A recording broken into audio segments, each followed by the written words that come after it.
Well, a mountain lion hunt has always been on my bucket list, and a couple weeks ago I had a chance to do just that.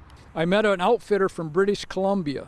Ashnola Guide Outfitters is an outfitter that's about 5 hours northeast of Seattle, just over the border in British Columbia.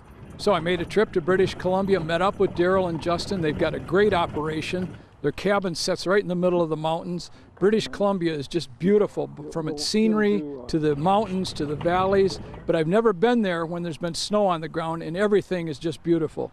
Now, hunting mountain lion was definitely a learning experience for me. It's like hunting rabbits, only on steroids. Justin, my guide, had found a cat track a couple days ago, so we took the dogs to the spot, but before we turned them loose, Justin got on his snowmobile and made a trip around on the logging roads to see whether or not the cat had left the specific area we were looking at.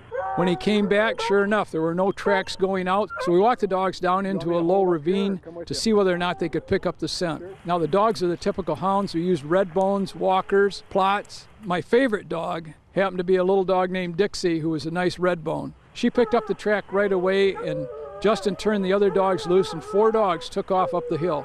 They jumped the mountain lion within about 100 yards and actually had it treed within about 300 yards. The reason the dogs were able to pick up the cat's track so quickly and the cat stayed in that area for several days was he had a fresh kill. He had a moose kill in there and he wasn't going to leave his dinner.